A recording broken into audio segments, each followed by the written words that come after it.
วันนี้วันศุกร์ที่ 28 พฤศจิกายน พุทธศักราช 2568 ขึ้น 8 ค่ำ เดือนอ้าย ในปฏิทินจันทรคติครับ เป็นวันพระครับ เป็นวันธงชัย และวันอธิบดี ตามคติไทย เหมาะสำหรับการเริ่มต้นสิ่งใหม่ ที่ต้องการความสำเร็จและความราบรื่น ใจที่นิ่งทำให้เราเห็นทางเลือกที่ดีกว่าเสมอ พร้อมแล้วเชิญสวดทำวัดเช้าครับ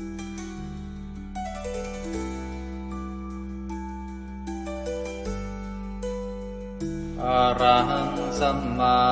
สัมพุทโธภควาพุทธังภควันตังอภิวาเทมิสวากขาโตภควตาธัมโมธัมมังนัมสสามิสุปฏิปันโน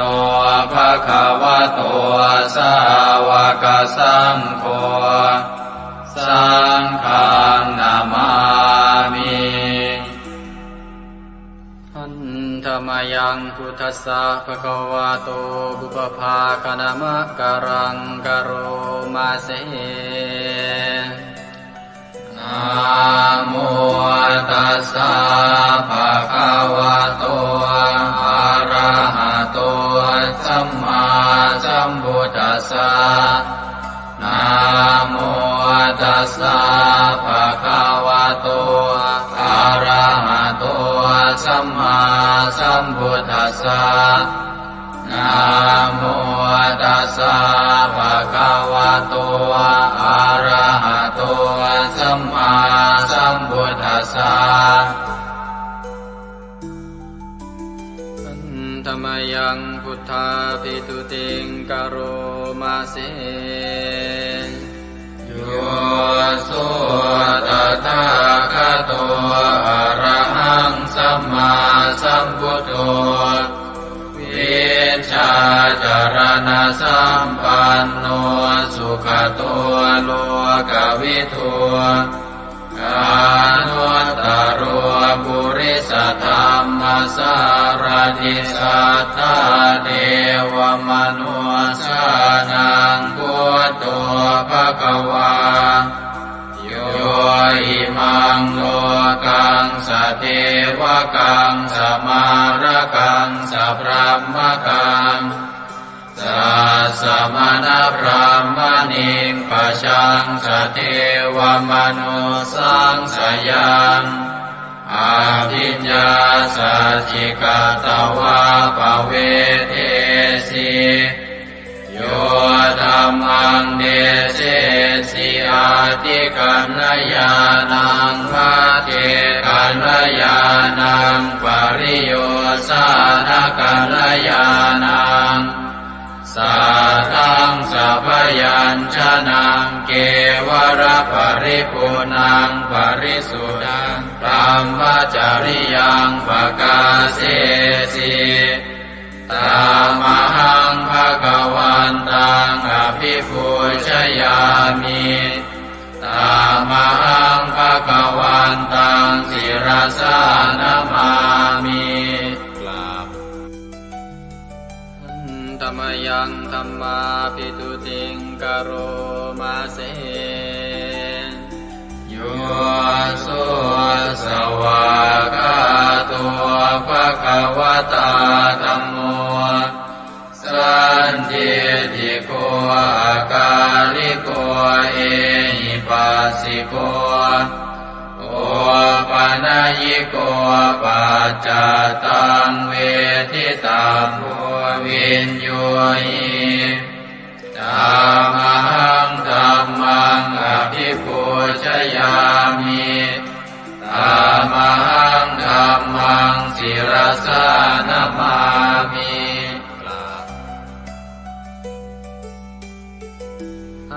ธรรมยังสังฆาภิตุติงกโรมาเสโยสุปฏิปันโนภะคะวะโตสาว กสังโฆอุชุปฏิปันโนภะคะวะโตสาวกสังโฆญายาปฏิปันโนภะคะวะโตสาวกสังโฆสามีจิปฏิปันโนภะคะวะโตสาวกสังโฆญาติทังจัตตาริปุริสยุคานิอัตถปุริสปุคลาเอสะภะคะวะโตสาวกสังโฆอาหุเนยโยปาหุเนยโยทักขิเนยโยอัญชลิกรณิโยอนุตตรังปุญญเกตังโลกัสสะตามหังสังฆังอภิปูชยามิตามหังสังฆังศิรสานามามิ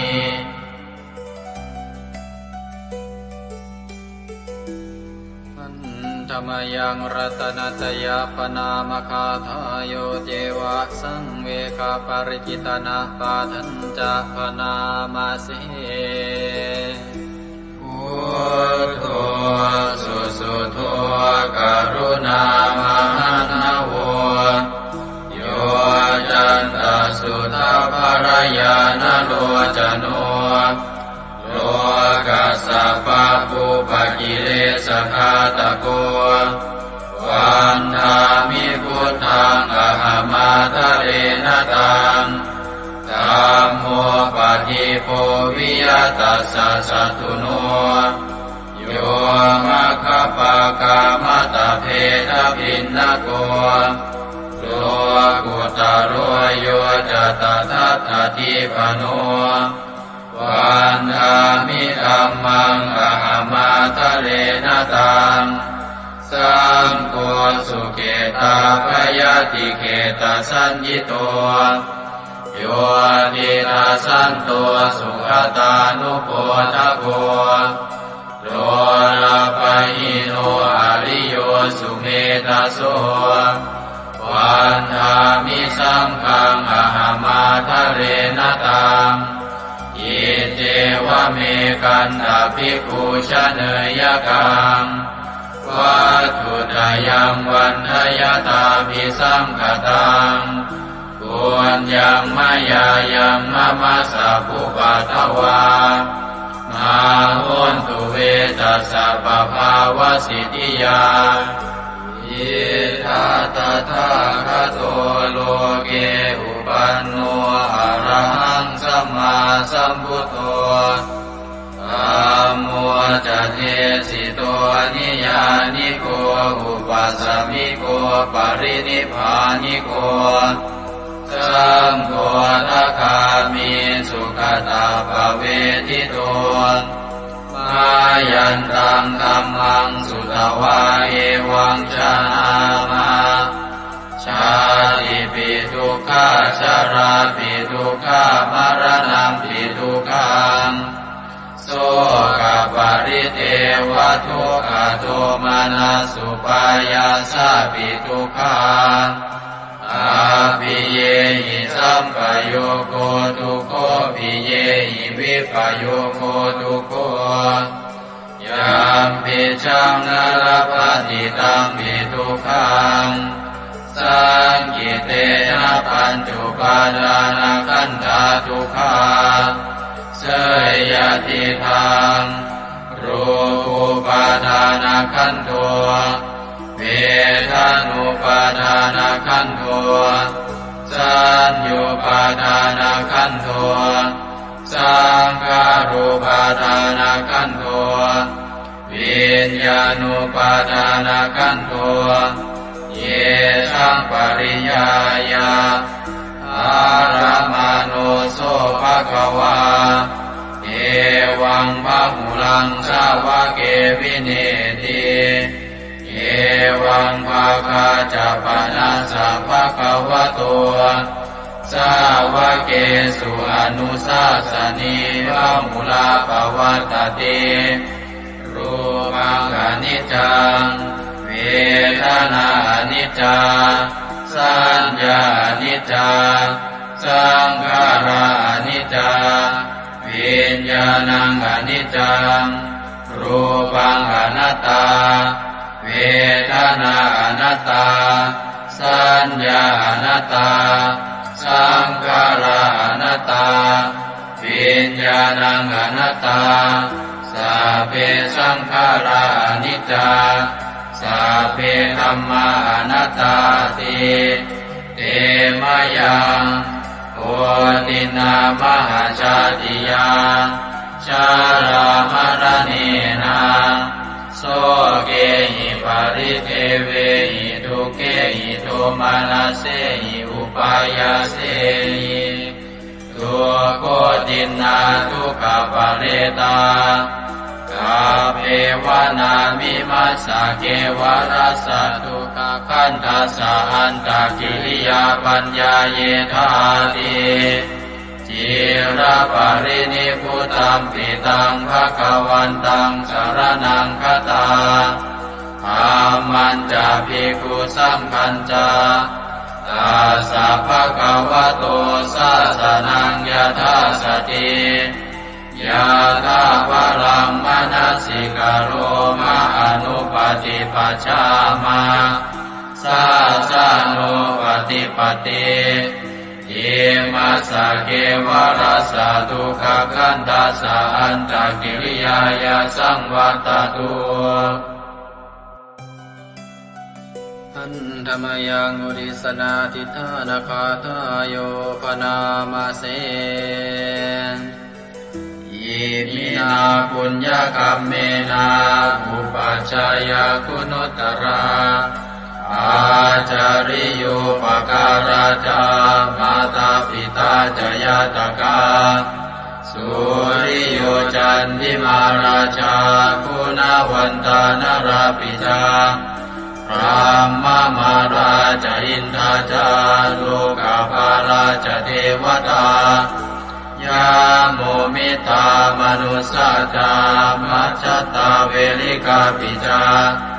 สัพเพสัตตาสุขิโหนตุปุญญานิปกตานิเมสุขังจติวิทังเตตุกิปังปาเปตโวมะตังอิมินาปุญญกัมเมนาอิมินาอุทิเสนาจาเยปะหังสุรเพเจวาตันุปาทานาเชตนังเยสันตาเนหินาธัมมายาวานิปานโตมะมังนาสันตุสัพพทาเยวายะถาชาโตภเวภเวอุชุจิตังสติปัญญาสันเลโกวิริยัมหินามาลาลาพันตุโนกาสังกาตุนจาวิริเยสุเมพุทธาทิปาวโรนาโทธัมโมนาโทวรุตตโมนาโทปัจเจกพุทโธจาสังโฆนาโทตโรมะมังเอโสตมานุภาเวนะมาโลกาสังลาพันตุมายาเทวตาสันทิวิหารวาสินีทุเปกะเรโวทิกะเรตาหิงตาหิง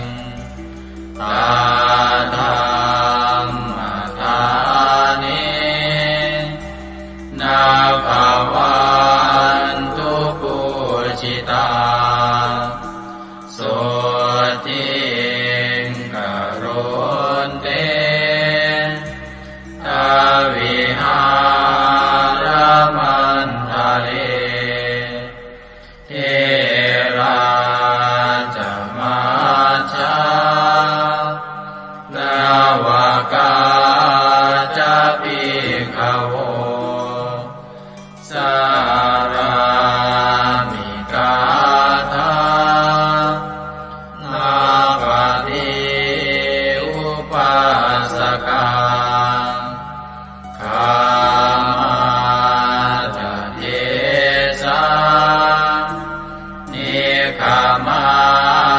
จายิสราสัพพานาภูตาสุขิตาภวันตุเตชาราภูชาเยปิจาอันตสัมภวาสังเสนะชาตาอาตาโภปปาติกานิยานิกังตัมมาวารังปฏิจจเตสัพเพปิทุกขาสักการนตุสังขยังทาตุจิรังสตังธัมโมธัมมัทธาราชปุคลาสังโฆโมตุสมาโควาอัตตายาจาหิตายาจาอาเมรังคตุสัทธัมโมสัพเพปิธัมมาจาริโนบุติงสัมปาปุเนยยามะธัมเมอริยภเวทิเตสัพเพสัตตาสัทธาโหนตุอาเวราสุขาชีวิโนขอให้สัตว์ทั้งหลายจงเป็นผู้ไม่มีเวรต่อกันและกันจงเป็นผู้ดำรงชีพอยู่เป็นสุขทุกเมื่อเถิดกาตังปุญญังพลังไมหังสัพเพภาคีภวันตุเตขอให้สัตว์ทั้งสิ้นนั้นจงเป็นผู้มีส่วนได้เสวยผลบุญการที่ข้าพเจ้าได้บำเพ็ญแล้วนั้นเถิด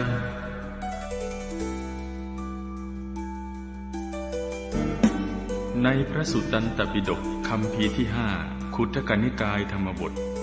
ได้เล่าเรื่องสมเด็จพระสัมมาสัมพุทธเจ้าทรงรับสั่งให้พระอานนท์ไปสวดรัตนสูตรช่วยให้เมืองไผ่สาลีพ้นภัยพิบัติทั้ง3ประการอันเกิดจากโรคภัยอมนุษยภัยและเศรษฐกิจเสียหายให้อันตรธานหายไปเราทั้งหลายโปรดตั้งใจประกอบไปด้วยเมตตาความปรารถนาดีต่อสรรพสัตว์ทั้งหลาย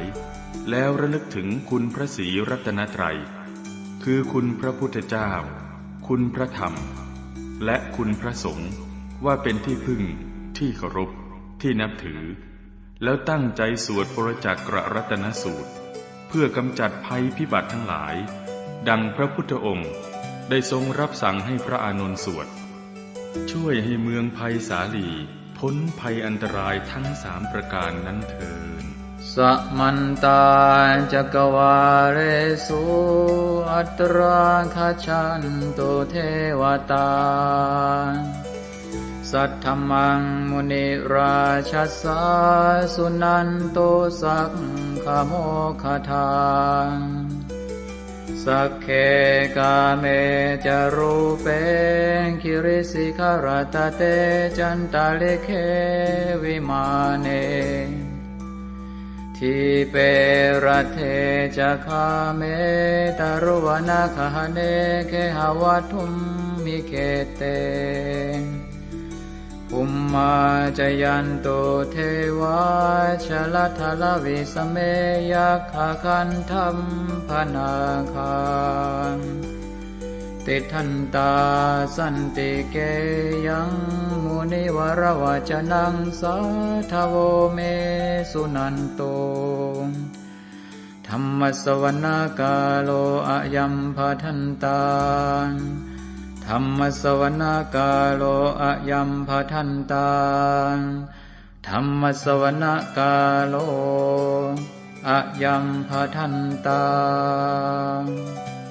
นะโมเมพุทธเถชะสารตนะตยสัมมิกาเตชะปะเทติปะเทเทวานารายะปรเมสุราเทติพรหมาจายินทาจะจตุโลกาธัมเมรกตาสมุทธาภูตุงทังคาจะสัพพัมมชัยยะปะเทติภวันตุเตชัยชัยทรณิท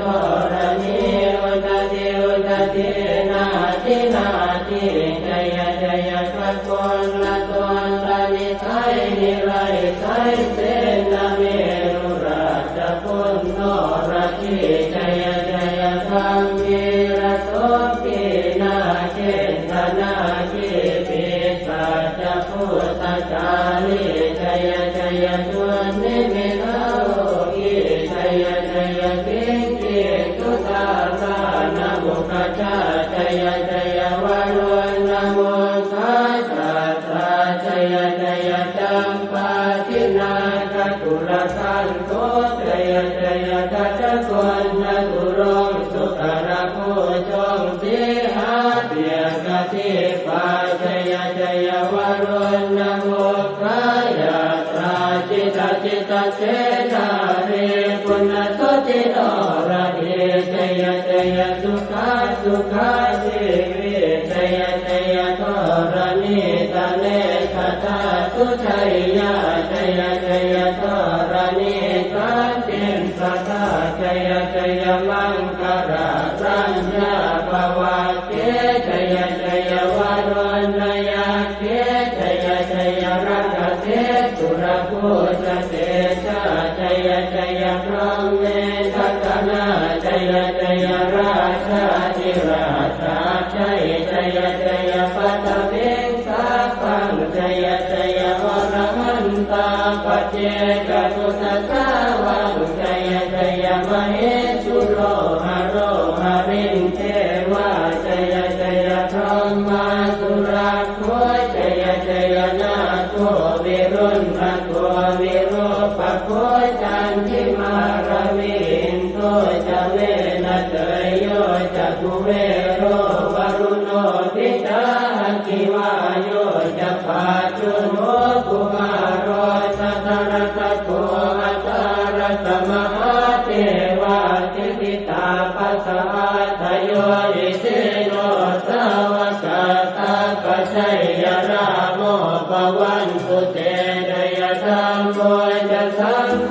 จะสัสสะปาโลจะชัยยะทังเอเตนะชัยยะเตเตนะชัยยะโสติปวันตุเตเตนะพุทธเตเตนะโหตุเตชัยมังคารังชโยติพุทธสัจจิริมโตอายัมมารัตจตาติมโตปราชโยโคสยัมโมติมันเดปโมติตาชัยยะตถาพรหมกนามเหสิโรชโยปิพุทธสัจจิริมโตอายัมมารัตจปาติมโตปราชโยโคสยัมโมติมันเดปโมติตาชัยยะตถาอินทกนามเหสิโรชโยปิพุทธสัจจิริมโตอายัมมารัตจปาติมโตปราชโยโคสยัมโมติมันเดปโมติตาชัยยะตถาเทวตนามเหสิโรชโยปิพุทธสัจจิริมโตอายัมมารัตจปาติมโตปราชโยโคสยัมโมติมันเดปโมติตาชัยยะตถาสุปันนคนามเหสิโรชโยปิพุทธสัจจิริมโต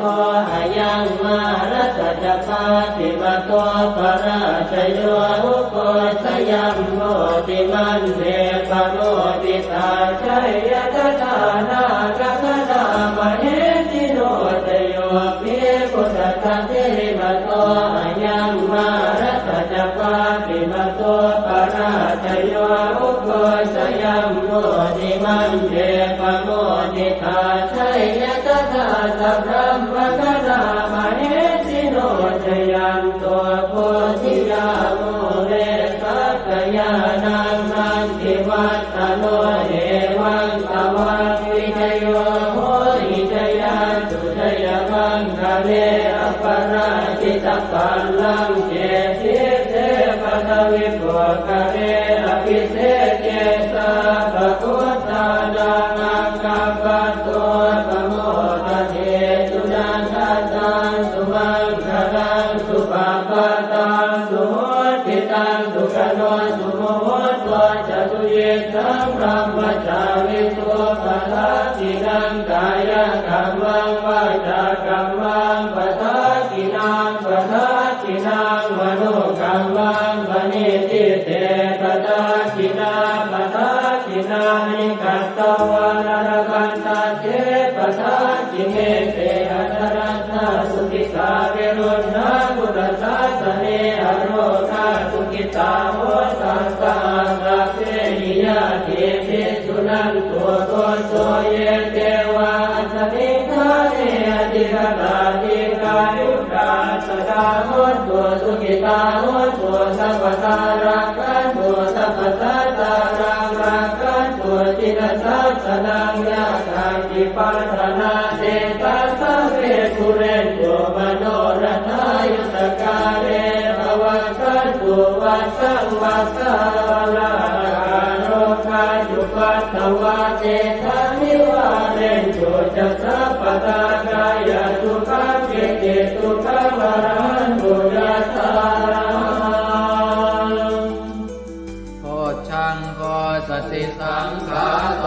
ธัมมานังวิจโยตถาวิริยังปิติปัสสัตติโพชังคาจัตถาปะเรสมานุเปกขโพชังคาสัตเตเตสวะราตินามุนินาสัมมตัคขาตาภาวิตาภุริกตาสังวัตตันติอภิญญายเนปานายจักโพธิยาเอเตนะสัตวัตเตนะโสติเตโหตุสัพพทาเอกสมิงสมเยนาโทโมคันลานันจักสสปังกิลาเนทุกิเตทิสวาโพชังเกตตะเตสยิเตจะตังอภินันจิตวาโรกามุจิงสุตังคะเนเอเตนะสัจวัตเตนะโสติเตโหตุสัพพทาเอกตาธัมม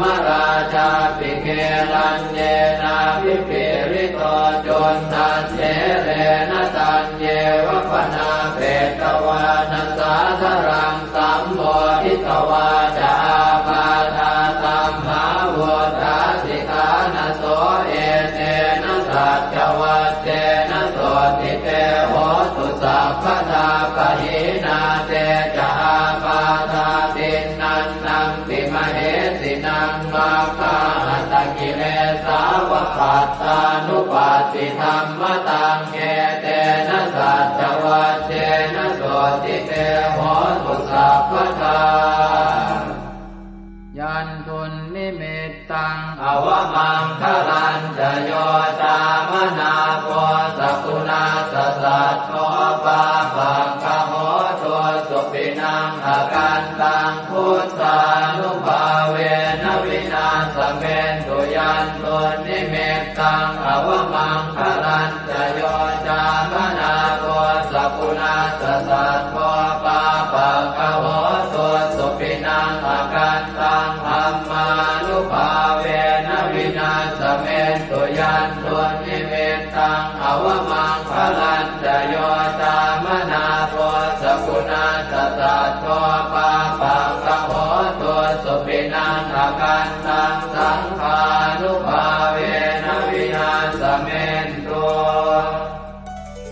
สิกุลหิสวิสโยธัมโมโลเกอนุตตโรสัพพสัตตอิทัฏฐายตังภวังคันหาอิเทวเตปริวัชเชราชทันเทอมนุสเสหิภาวะเกปยาเกนาเกวิเศษโมเตอาคาลมรเนนวาสัพพสมามรณามุตโตตเปตวากาลมาริตันตัสเสวะอานุภาเวนะโหสุเทวสุขิสตาสุตสีลังสมาทายธัมมังสุจริตังจเรตัสเสวะอานุภาเวนะโหสุเทวสุขิสตาเลกิตังติติตังโพจังทารนังวาจนังครุงปะเรสังเทสนังสุตวาทัสสะอายุปวัฏฏติเอวัมเมสุตังเอกังสมยังภควาภาลานติยังวิหารติสิปตเนมิกทายเยตัสสรโคภควาปัญจวัคคีย์เยภิกขุอามันเตติเทวเมภิกขเวอันตาปัปปจิเตนะเสวิตัพพายโยดายังคาเมสุขามสุขันธิกานุโยโภญิโนธัมโมโพธุตนิโกอนัริโยอนัสสสันติโตโยจายังอัตตกิลมัฏฐานุโยโคตุโกอนัริโยอนัสสสันติโตเอเตเตภิกขเวอุโภอันเตอนุธัมมมัชฌิมาปฏิปทาตถาคเตนะอภิสัมพุทธาจักขุกรณีญาณกรณีอุปสมายะอภิญญายะสัมโพธายะนิพพานายะสังวัตติกตมาจัสสะภิกขเวมัชฌิมาปฏิปทาตถาคเต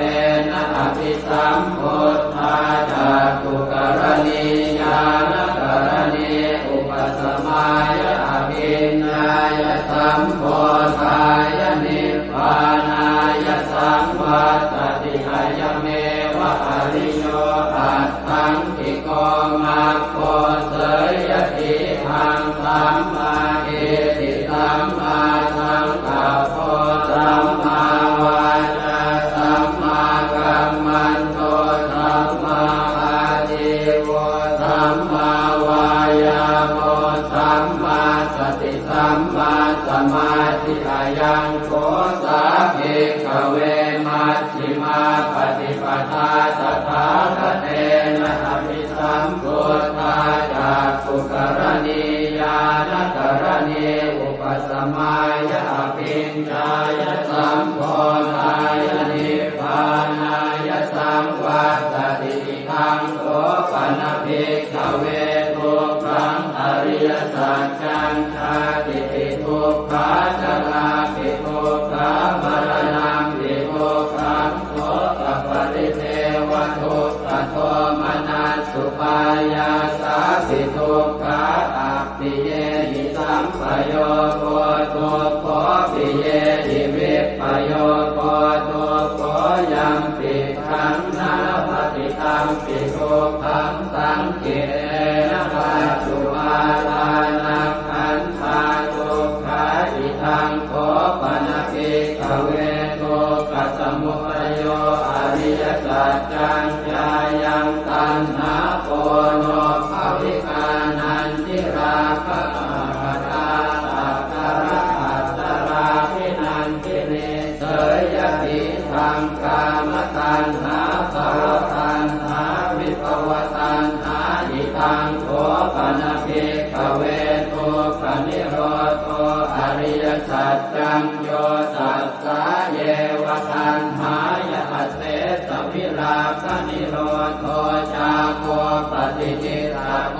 มุติอนาลโยอิทังโขปนภิกขเวทุกขนิโรธคามินีปฏิปทาอริยสัจจังอายัมเมวะอริโยอาทังกิโยมาโกเสยติทังสัมมาทิฏฐิสัมมาสังกัปโปสัมมาวาจาสัมมากัมมันโตสัมมาอาชีวะสัมมาวายาโมสัมมาสติสัมมาสมาธิทังโตกังอริยสัจจันติเมภิกขเวโภเปอนันโนสุเตสุตังเมสุจักขุงอุทธปาทิญาณังอุทธปาทิปัญญาอุทธปาทิเวชาอุทธปาทิอาโลโกอุทธปาทิตังโขปนิทังโกกังอริยสัจจังปริโยยันติเมภิกขเวโภเปอนันโนสุเตสุธัมเมสุจักขุงอุทธปาทิญาณังอุทธปาทิปัญญาอุทธปาทิเวชาอุทธปาทิอาโลโกอุทธปาทิตังโขปนิทังโกกังอริยสัจจังปริญญาณันติเมภิกขเวโภเปอนันโนสุเตสุธัมเมสุจักขุงอุทธปาทิญาณังอุทธปาทิปัญญาอุทธปาทิเวชาอุทธปาทิอาโลโกอุทธปาทิทังโกกัสสมุทัยโยอริยสัจจันติเมภิกขเวโภเปอนันโนสุเตสุธัมเมสุจักขุงอุทธปาทิญาณังอุทธปาทิปัญญาอุทธปาทิเวชาอุทธปาทิอาโลโกอุทธปาทิตังโขปนิทังทุกขสมุทัยโยอริยสัจจังสหัสสะ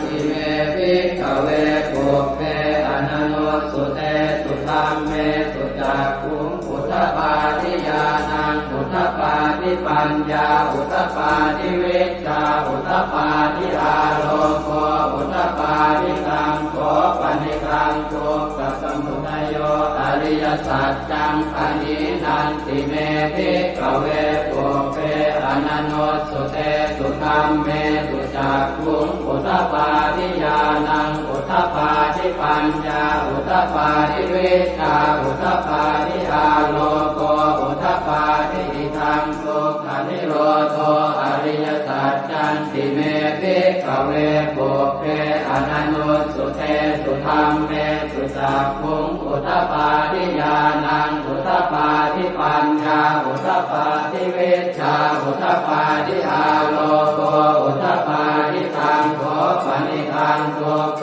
นิโรโธอริยสัจจังสัจจิกาสังติเมภิกขเวโภเปอนันโนสุเตสุธัมเมสุจักขุงอุทธปาทิญาณังอุทธปาทิปัญญาอุทธปาทิเวชาอุทธปาทิอาโลโกอุทธปาทิตังโขปนิทังทุกขนิโรโธอริยสัจจังสัจจิกตังติเมภิกขเวโภเปอนันโนสุเตสุธัมเมสุจักขุงอุทธปาทิญาณังอุทธปาทิปัญญาอุทธปาทิเวชาอุทธปาทิอาโลโกอุทธปาทิทังทุกขนิโรธคามินีปฏิปทาอริยสัจจันติเมภิกขเวโภเปอนันโนสุเตสุธัมเมสุจักขุงอุทธปาทิญาณังอุทธปาทิปัญญาอุทธปาทิเวชาอุทธปาทิอาโลโกอุทธปาทิตังโขปนิทังทุกขนิโรธคามินีปฏิปทาอริยสัจจังภาเวตพันติเมภิกขเวโภเปอนันโนสุเตสุธัมเมสุจักขุงอุทธปาทิญาณังอุทธปาทิปัญญาอุทธปาทิเวชาอุทธปาทิอาโลโกอุทธปาทิตังโขปนิทังทุกขนิโรธคามินีปฏิปทาอริยสัจจังภาวิทันติเมภิกขเวโภเปอนันโนสุเตสุธัม มเมสุจักขุงอุทธปาทิญาณังอุทธปาทิปัญญาอุทธปาทิวิชชาอุทธปาทิอาโลโกอุทธปาทิชาวกีวังจะเมภิกขเวอิเมสุจตุสุอริยสัจเจสุเอวันติปริวัตตังภวาทสาการังยถาภูตังญาณทัสสนังนักสุวิสุทธังอโหสิเนวตาวาหังภิกขเวสเทวเทโรเกสมาระเกสธรรมเกสัสสมณธรรมนิยาปัจจายสเทวมนุสสายอนุตตรังสัมมาสัมโพธิอภิสัมพุทโธปัญจัญญาสิงจโตจะโพเมภิกขเวอิเมสุจโตสุอริยสัจเจสุเอวันติปริวัตตังภวาทสาการังยถาภูตังญาณทัสสนังสุวิสุทธังอโหสิอัฏฐาหังภิกขเวสเทวเทโลเกสมาระเกสธรรมเกสัสสมณธรรมนิยาปัจจายสเทวมนุสสายานุตตรังสัมมาสัมโพธิอภิสัมพุทโธปัญจัญญาสิงญาณัญจปนเมทัสสนังอุทธปาทิอโภคาเมวิมุตติอายันติมาคาตินาติทานิปุนาภโวติธรรมโวจะภควาอัตถมานาปัญจวัคคียาภิกขุภควโตภาสิตังอภินันตุอิมัสสมิงจะเวยากรณัสสมิงปัญญมาเนอายสมโตโกนทัญญาสวิรจังวิอมลังธรรมจักขุงอุทธปาทิยังกินจิตสมุทัยธรรมังสัพพันตังนิโรธธรรมันติภวัตติเตจะภควตาธรรมจักเกภูมาเทวาสัตตมนุสสาเวสุงเอตัมภควตาภาลานติยังอิสิปตเนมิกทาเยอนุตตรังธรรมจักกังปวัตติตังอัปปติวัตติยังสัมมเนนวาพรหมเนนวาเทเวนวามาเรนวาพรหมุนาวาเกณทิวาโลกัสมินติภูมานังเทวานังสัตตังสุตวาจาตุมมหาราชิกาเทวาสัตตมนุสสาเวสุงจาตุมมหาราชิกานังเทวานังสัตตังสุตวาตาวติงสาเทวาสัตตมนุสสาเวสุงตาวติงสานังเทวานังสัตตังสุตวายามาเทวาสัตตมนุสสาเวสุงยามานังเทวานังสัตตังสุตวาตุติตาเทวาสัตตมนุสสาเวสุงตุติตานังเทวานังสัตตังสุตวานิมมานรติเทวาสัตตมนุสสาเวสุงนิมมานรตินังเทวานังสัตตังสุตวาปรนิมมิตวะสวัสดีเทวาสัตตมนุสสาเวสุงปรนิมมิตวะสวัสดีนังเทวานังสัตตังสุตวาพรหมกายิกาเทวาสัตตมนุสสาเวสุงเอตัมภควตาภาลานติยังอิสิปตเนมิกทาเยอนุตตรังธรรมจักขังภวัตติตังอัปปติวัตติยังสัมมเนนวาพรหมเนนวาเทเวนวามาเรนวาพรหมุนาวาเกณทิวาโลกัสมินติอิติหะเตนะคะเนนะเตนะโมหุตเตนะยาวะพรหมโลกาสัตโตอภุคันติอายัญจะทัสสะหันติโลกธาตุสังกัปปิสัมปะกัปปิสัมภเวทิอัปปมาโนจะโอราโลโอปาโสโลเกปาตุลโหสิอติกัมเมวะเทวานังเทวานุภาวังอัตถโขภควาอุทานังอุทาเนติอัญญาสิวัตโพโกนทัญโยอัญญาสิวัตโพโกนทัญโยติติทังอายสมโตโกนทัญญาสอัญญาโกนทัญโยตเววนามังอาโหสิ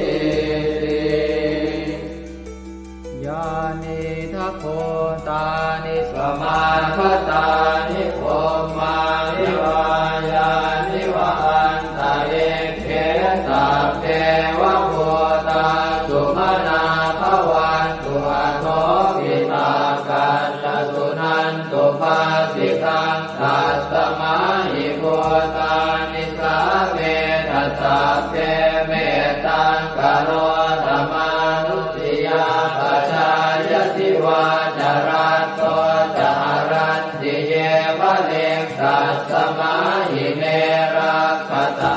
ปมัตตายังเกจิเวตังอิทวาหุรังวาตาเกสุวายังรัตนังปณิตังนโนสมังอาจิกถาคเตนะอิทังปิพุทเทรัตนังปณิตังเอเตนะสัจเจนะสุวัตติโหสุขยังวิราคังอมตังปณิตังยตาจักขาสักขยามิสมาหิโตนะเตนะธรรมเมนะสมาธิจิตติตังปิตังเมรัตนังปณิตังเอเตนะสัจเจนะสุวัตติโหสุยัมพุทธเตโสปริวันนะเยสุติงกมาธิมานันตริกัญญมาหุสมาธินาเตนะสโมนะเวสติธัมปิธัมเมรัตนังปณิตังเอเตนะสัจเจนะสุวัตติโหสุเยปุคลาอัตถสัตตังปัสสัทธาจัตตาริเอตานิยุคานิโหติเตนะขินายาสุขตาสัสสาวกาเอเตสุตินนานิมหาภลานิอิทัมปิสังเขรัตนังปณิตังเอเตนะสัจเจนะสุวัตติโหสุเยสุปโยตามนัสสาดันเนนะเนกามิโนโคสมัสสะสนังมิเตปฏิปัตตาอมตังวิคัยหนาตามุปานิพุติงโกจมานาอิทัมปิสังเกรัตนังปณิตังเอเตนะสัจเจนะสุวัตติโหสุยตินตะกิโลปัตวิงสิโตติยาจโตปิวาเตติอสัมปะกัมปิโยตถุปมังสัพพุริสังวทามิโยอริยสัจจานิอเวจปัสสติธัมปิสังเขรัตนังปณิตังเอเตนะสัจเจนะสุวัตติโหสุเยอริยสัจจานิวิภาวยันติคัมภีรปัญเจนะสุเตติตานิกิจจาภิเตโหติพุทธัปปมัตตานะเตภวังอัตถมมาทิยันติธัมปิสังเขรัตนังปณิตังเอเตนะสัจเจนะสุวัตติโหสุสหาวาสทัสสนสัมปทายตยาสุธรรมาชหิตาภวันติสักกายติติวิจิติติตันจะศีลาภตังวาปิยนัสสิกินสิจตุหปาเยหิจเวปโมตโตจะจาวิธานานิอาภาโภกาตุงอิทังปิสังเขรัตนังปณิตังเอเตนะสัจเจนะสุวัตติโหสุกินจาปิโสกัมมังกโรติปาปะกังกายเยนะวาจายุตเจนะสาวาอภาโคโสทัสสะปฏิจจทายะอภาปตาเจตปทัสสะโอตาอิทังปิสังเขรัตนังปณิตังเอเตนะสัจเจนะสุวัตติโหสุวนาปะโพเพยตาโกสิตาเกกิมหานามาเสปัตมังสมิงกิมเหตโกปะมังธัมมวรังอเดสยินิพพานคามิงปรมังหิตายะหิธัมปิพุทเทรัตนังปณิตังเอเตนะสัจเจนะสุวัตติโหสุวโรวรัญโยวรโตวราหะโรอนุตตโรธัมมวรังอเดสยิธัมปิพุทเทรัตนังปณิตังเอเตนะสัจเจนะสุวัตติโหสุขีนังปุรานังนวังนาจิสัมภวังวิรัตติตายติเกภวัสมิงเต ทิจาอวิรุณนิชันธาเนพันติจิรายถายังปฏิโพธิทังปิสังเกรัตนังปณิตังเอเตนะสัจเจนะสุวัตติโหตุญาณิทัพโพธานิสมาคตานิพมมานิวายานิวะอันตะเลเกตตาปตังเทวมนุสสโพธิตังพุทธังนามัสสามะสุวัตติโหตุญาณิทัพโพธานิสมาคตานิพมมานิวายานิวะอันตะเลเกตตาปตังเทวมนุสสโพธิตังธัมมังนามัสสามะสุวัตติโหตุญาณิทัพโพธานิสมาคตานิพมมานิวายานิวะอันตะเลเกตตาปตังเทวมนุสสโพธิตังสังฆังนามัสสามะสุวัตติโหตุกรณียมัตถกุสเลนะยันตังขันตังปะทังอภิสเมตสัพโพอุโชตสุโชตสุวโชตสมุตุอนัตติมานิสันโตสะโกตสุภโรตอัปปกิจโตตสันละหุกโวติสันติตริโยจนิกโคตอัปปคาโคกุเลสุอนันุเกโตนะตะโพตังสมาจเรกินติเยนะวินโยภะเรอุปวัตเตยงสุขิโนวะเกมิโนโหตุสัพเพสัตตาภวันตุสุขิตาตาเยเกจิปานะโหตาจิตตสาวาทาวราวาอนวเส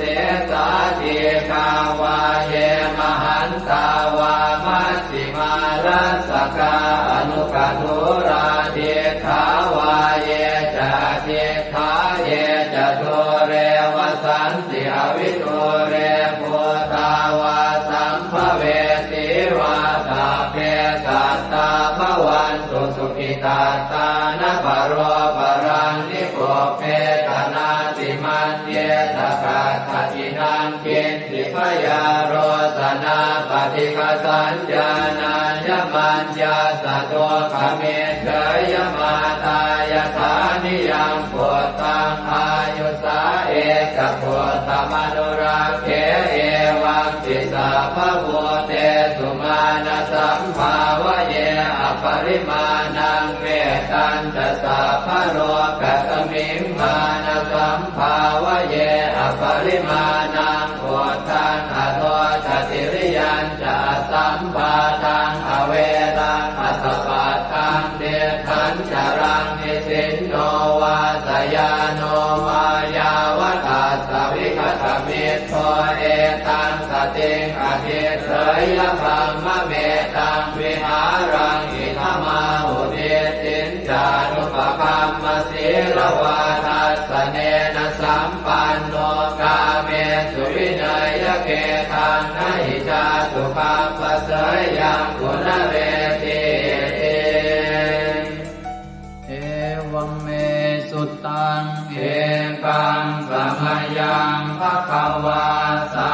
วาทิยังวิหารติเชตวเนอนาถปินทิกาสอาราเมตัตตระโคภควาภิกขุอามันเตสิภิกขวติปทังเตติเตภิกขุภควโตปัจจัสโสสุงภควาเอตถาวจะพุทธภูปังภิกขเวเทวาสุรสังฆาโมสมุอัมยุนโมอโหสิอัตถโพภิกขเวสัพโพเทวานามินโทเทเวตาวติงเสอามันเตติสเตมาริสาเทวานังสังฆามาคตานังอุปัชฌยขยังวาสัมทิตาตังวาโลมหังโสวามะเมวะตัสสะ มิงสมะเยทัสสะคังควรโลกายาธรรมมังอิโวทัสสะคังควรโลกายตังยัมภเวสติพยังวาชัมปิตาตังวาโลมหังโสวาโสปะหิเยสติโนเจเมทัสสะคังควรโลกายาตาอัตปัจจาปฏิสัทเทวราชาสัทธะคังควรโลกายาตาปัจจาปฏิสหิโวเทวราชาสัทธะคังควรโลกายตังยัมภเวสติพยังวาชัมปิตาตังวาโลมหังโสวาโสปะหิเยสติโนเจปัจจาปฏิสเทวราชาสัทธะคังควรโลกายาตาตวโรนัสสะเทวราชาสัทธะคังควรโลกายาตวโรนัสสะหิโวเทวราชาสัทธะคังควรโลกายตังยัมภเวสติพยังวาชัมปิตาตังวาโลมหังโสวาโสปะหิเยสติโนเจวโรนัสสะเทวราชาสัทธะคังควรโลกายาตาตาอิสานาสะเทวราชาสัทธะคังควรโลกายาตาอิสานาสหิโมเทวราชาสัทธะคังควรโลกายตังยัมภเวสติพยังวาชัมปิตาตังวาโลมหังโสวาโสปะหิเยสติติตังโอปะนาภิกขเวสักกัสสวะเจวะนามินทาสัทธะคังควรโลกายตังปัจจาปฏิสวะเทวราชาสัทธะคังควรโลกายตังวโรนัสสวะเทวราชาสัทธะคังควรโลกายตังอิสานาสวะเทวราชาสัทธะคังควรโลกายตังยัมภเวสติพยังวาชัมปิตาตังวาโลมหังโสวาโสปะหิเยทัสสิโนปิปะหิเยหังกิสะเห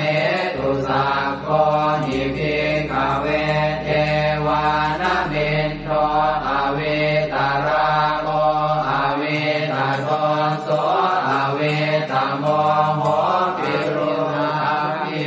อุตตราสิปะลาเยติอาหันจะโพภิกขเวเอวังวะทามิสเจตุมหากังเอกขเวอารัญญปตานังวาโลภโมลคตานังวาสุญญาภารคตานังวาอุปัชฌ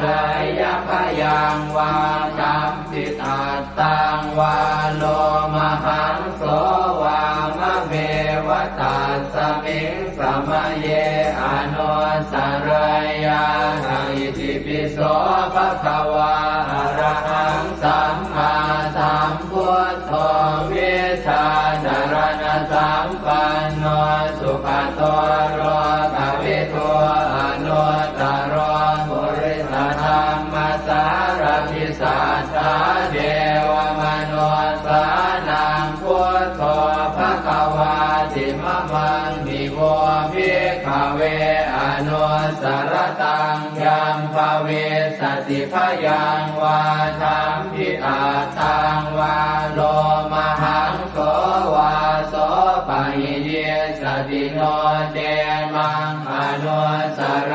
ยาทาทธรรมังอนุสรยาทัสสวาคาโตภะคะวตาธัม สันติติโกอาการิโกเอหิปัสสิโกโอปนัยโกปัจจตังเวทิตาโกเวนโยหิติธัมมังนิโวภิกขเวอนุสรตังยัมภเวสติพยังวาสัมปิตาตังวาโรมหังโสวาโสปะหิสติโนเตธัมมังอนุสรยาตะตังขังอนุสรยาตสุปฏิปันโนภะคะวะโตสาวกสังโฆพุทธุปฏิปันโนภะคะวะโตสาวกสังโฆญาญาปฏิปันโนภะคะวะโตสาวกสังโฆสามีจิปฏิปันโนภะคะวะโตสาวกสังโฆยะติทานจัตตาริปุริสายุคานิอัตถปุริสปุคลาเอตภะคะวะโตสาวกสังโฆอาหุนายโยปาหุนายโยทักขินายโยอัญชริกรณิโยอนุตตรังปุญญเขตังโลกัสสติสังฆังนิโวภิกขเวอนุสรตังยัมภเวสติพยังวาสัมปิตาตังวาโลมหังโสวาโสปะหิสติตังกิสสะเหตุตถาคตหิภิกขเวอรหังสัมมาสัมพุทโธเวตราโอเวตโตโสเวตโมโหอภิโรอาชัมเทอนุสราเสอปาราเยติธรรมโวจะภาควาอิตังวัตตวานสุภโสยะถาอารังเอตถาวจะสัทธาอารัญเยโรกโมเรวาสุญญาคาเรวะภิกขวะอนุสเรตสัมโพธังพยังตุมหากโนติยาโนเอพุทธังสรยาชโลกเจตังสราสพังอาธรรมังสรยาธนิยานิกังสุเทจิตังโนเจธัมมังสรยาธนิยานิกังสุเทจิตังอัตถสังฆังสรยาธปุญญเขตังอนุสรังเอวังพุทธังสรันตานังธัมมังสังฆังจะภิกขวะพยังวาสัมภิสาตังวาโลมหังโสรหิสติเตเวปัสเสสนมาตุจักขุมาตาสสิเรมโตสิกิสปินามาตุสัพพะโพธานุกัมปิโนเวสะโพธนามาตุนะหาตกาสัตตปัสสิโนนามาตุกะปุสันทัสสมานเสนาปมาทิโนโพนาคมนาสนามาตุพระมนาสวุสีมโตกาสปัสสนามาตุเวปโมตัสสะสัพพะเทอังเกรสัสสนามาตุสักกายโพตัสสะติเรมโตโยอิมังธัมมะมะเทเสสิสัพพะทุกขาปโนทนังเยจาภิเนพุทธาโรเกยถาภูตังวิปัสสิสุงเตชนะอภิสุนามหันตาเวตัสสารธาอิตังเทวมนุสสานังยังนามัสสันติโกตมังวิชาจารณสัมปันนังมหันตังเวตัสสารตังนะโมเมสัพพะพุทธานังอุปันนานังมเหสินังตันหังกโรมหาวีโรเมทังกโรมหายโสสโร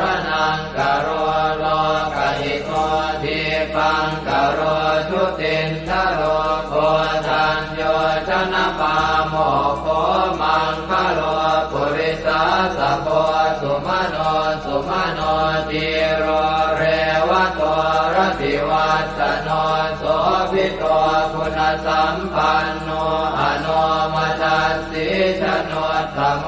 ปัทุโมโลกปัจโจโตนารโตวรสารถิปัทุโมตโรสัตตสารโรสุเมโตอัปปติโกภโลสุชาโตสัพพโลกาโคปิยทัสสินาราสโมอัตถทัสสิการุณิโกธรรมทัสสิสมโมนุโตเตทัสโตอัตโมโลเกติโสจวัฏตังวโรกุโสจวรโตพุทโธวิปัสสิจานุปโมสิกิสัพพหิโตสัทธาเวสสุสุขทายโกกัปปุสันโตสัตวาโหโกนาคมโนลนันจโหกัสสโพสิริสัมปันโนโพตโมสักขยมุงขโวเอเตจันเยจะสัมโพธาอเนกสัตตโพธโยสัพเพพุทธาอัสมาสมาสัพเพพุทธามหิติกาสัพเพทัสสะโลเวนาเวสารัสเตอุปาคตาสัพเพเตปฏิชานันติอาสะพันธานโมตตมังสีหนาทังทันเตเตปริสาสุวิสารตาพรหมจักกังภวัตเตติโลเกอัปปติวัตติยังอุเปกาพุทธธรรมเมหิอัตถารถินายกาภวัตติสลักขโนเปตาสิตยานุปยัญชนะธราพยามาปภายสุปภาสัพเพเตมุนิกุญชลาพุทธาสัพพัญญุโนเอเตสัพเพขีนาสวาทินามหาปมามหาเตจามหาปัญญามหาพลามหาการุณิกาธีราสัพเพสานันตุขาวหาทีปานาสัพพติทาจทานาเลนะจะปานิดังคติปันโทมหัสสะสะสารนาตหิเตสิโนทะเทวกัสสะโลกัสสะสัพเพเอเตปรายนาเตสาหังศิลสาปาเทวันทามิปุริสุทธเมวัตสามนัสสะเจววันทาเมเตตถาคเตสยเนอาสเนธาเนขมเนจาปิสัพพทาสตาสุเขนราคันตุพุทธาสันติกราสุวันเวหิตวังรักขิโตสันโตมุตโตสัพพะเยนะจะสัพพะโลกวินิโมตโตสัพพะสันตาภวัติโตสัพพะเว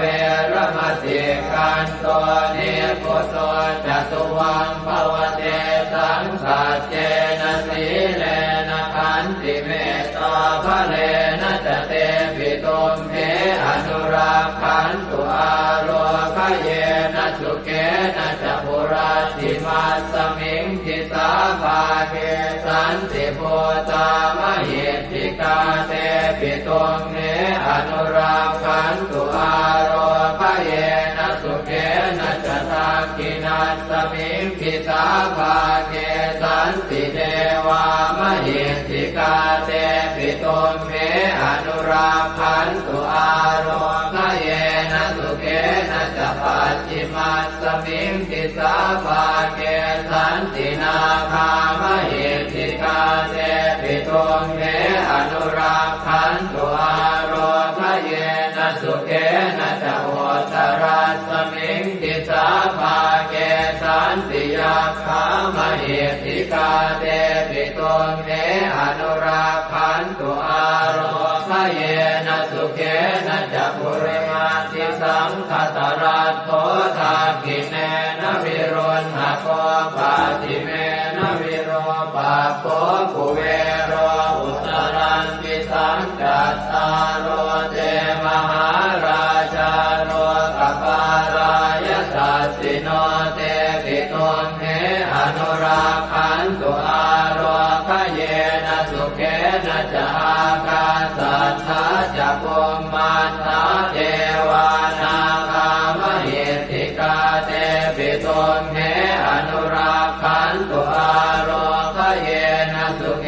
นะจะนาทิเมสรนังอัญญังพุทโธเมสรนังวรังเอเตนะสัจวัชเชนะโหตุเตชยมังคลังนาทิเมสรนังอัญญังธัมโมเมสรนังวรังเอเตนะสัจวัชเช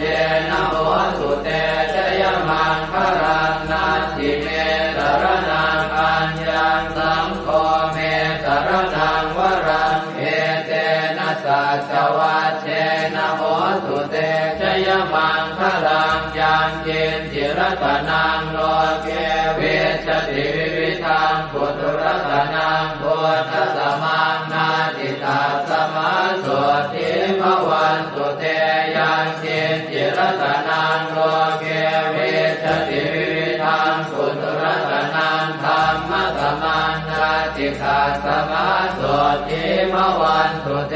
ยังเจนจิรตนังโลเกเวชติวิวิธังปุถุรตนังสังฆสมังนาติตาสมาโสติภวันตุเตสักกตวาพุทธรัตนังโอสถังอุตมังวรังหิตังเทวมนุสสานังพุทธเตเจนะโสตินานาสันตุปัฏฐวาสัพเพทุกขาโวปัสสเมตุเต